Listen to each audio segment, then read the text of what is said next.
8મું chapter, એમાં અજીર્ણ એક topic છે. અજીર્ણ એટલે શું? ઇનડાઇજેશન. તો એમાં શું કીધું છે, એમાં આ બંને શ્લોક કરવાના છે, એના પરથી જ આખું ડિસ્ક્રિપ્શન આવી જશે. કે પહેલાં તો અજીર્ણના ટાઈપ્સ કીધા છે 3. તો વાત, પિત્ત અને કફના ડોમિનન્સીના લીધે ટાઈપ આપ્યા છે.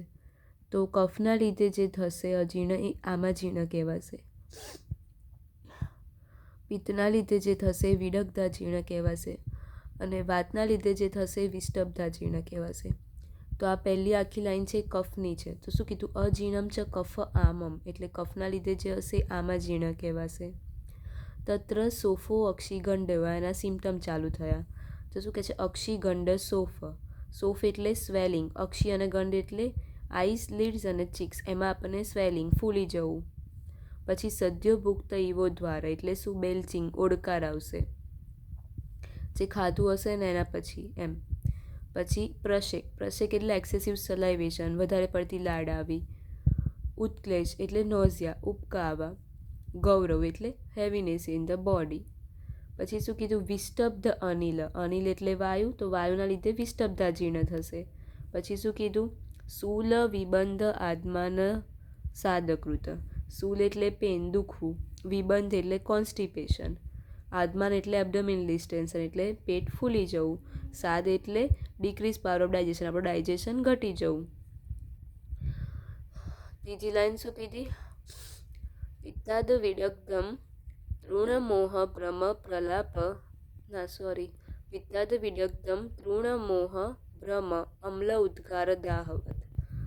તૃષ્ણ એટલે થર્સ્ટ, મોહ એટલે ફેન્ટિંગ, બેહોશ થઈ જવું. ભ્રમ એટલે ગીડીનેસ, ભમવું બધું. અમ્લ ઉદ્ગાર એટલે સોર ઇરુક્ટેશન, ઇરુક્ટેશન એટલે ઓડકાર આવવું, અને સોર એટલે ખાટું, એટલે ખાટા ઓડકાર. દા એટલે બર્નિંગ સેન્સેશન, બોડીમાં લાઈ ભરવી.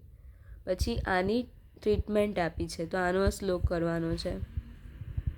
એ લંઘનમ કાર્ય મામેતુ વિષ્ટભે સ્વેદનમ ભૃશમ વિડગ્ધે વમનમ યથા યથાવસ્થમ હિતમ ભવેત. એટલે શું કીધું? લંઘનમ કાર્યમ આમેતુ, એટલે જે આમવાળું છે, કફવાળું, એની સી ચિકિત્સા થઈ? લંઘન. વિષ્ટભે સ્વેદનમ ભૃશમ, વિષ્ટભ વાતવાળું જે છે એમાં થયું સ્વેદન. વિડગ્ધે વમનમ, પિત્તવાળું છે એમાં વમન કરાવવું. યદ્વા યથાવસ્થમ હિતમ ભવેત, એટલે આ રીતે બધાના હિત રીતે એને ટ્રીટમેન્ટ આપવી જોઈએ. મેં કીધું એ જ કે આમાજીર્ણમાં લંઘન, ફાસ્ટિંગ, ઉપવાસ કરવો. વિષ્ટભમાં સ્વેદન, સુડેશન થેરાપી, વિડગ્ધમાં વમન કરાવવું.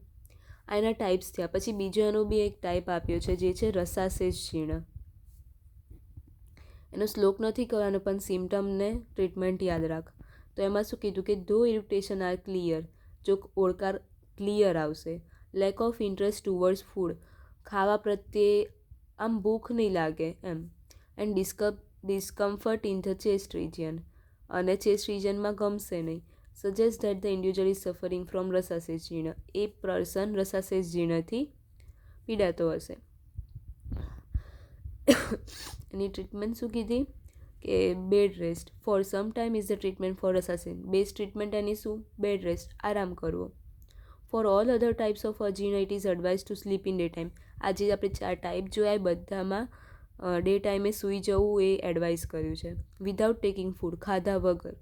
And whenever he feels hunger provide food in little quantity and that should be easily digestible. જ્યારે બી એને ભૂખ લાગે તો એને થોડી ક્વોન્ટિટીમાં ખાવા આપવું જોઈએ, જે એના માટે ડાયજેસ્ટેબલ હોય ઇઝીલી. તો આ થયું રસાશેષ જીર્ણ. હવે આ તો ટાઈપ્સના લક્ષણો કીધા. નોર્મલ ઇનડાઇજેશન થયું હોય તો એના સ્ટાર્ટિંગના કેવા લક્ષણ જોવા મળે? તો એવું પૂછે અજીર્ણ સામાન્ય લક્ષણ. તો એનો આ શ્લોક કહેવાનો, એના પરથી ડિસ્ક્રિપ્શન. તો શ્લોકમાં શું કીધું? વિબંધો અતિ પ્રવૃત્તિવા, એટલે શું કહે છે? કે obstruction or excessive elimination of urine and faces, urine અને ફેસિસનો વેગ વધારે પડતો આવવો. ગ્લાની એટલે એક્સોશન, થાકેલું. મારુત મૂઢતા, મારુત એટલે વાતનું સિનોનિમ છે, અને મૂઢતા એટલે ઓબ્સ્ટ્રક્શન. તો શું કીધું? ઓબ્સ્ટ્રક્શન ઓફ મૂવમેન્ટ ઓફ વાત. અજીર્ણમ લિંગમ સામાન્યમ, તો આ સામાન્ય અજીર્ણના લિંગ એટલે કે સિમ્ટમ છે. વિષ્ટંભો એટલે એબડોમિનલ ડિસ્ટન્શન, ફૂલી જવું. ગૌરવ એટલે હેવીનેસ લાગવું, ને ભ્રમ એટલે ગિનીનેસ, બધું ભમતું હોય ને એવું લાગે. તો આ થયું અજીર્ણ સામાન્ય લક્ષણ. તો અજીર્ણમાં એના 3 ટાઈપ, પછી એક આ રસાશેષ જીર્ણ, પછી એના સામાન્ય લક્ષણ એની ટ્રીટમેન્ટ. આટલું યાદ રાખવાનું છે. આ શ્લોક નહીં કરું તો ચાલશે, નથી કરવાનો એ, પણ આનો અને પેલી ટ્રીટમેન્ટ ને પેલા 2 લીટી એ તો કરવી જ પડશે.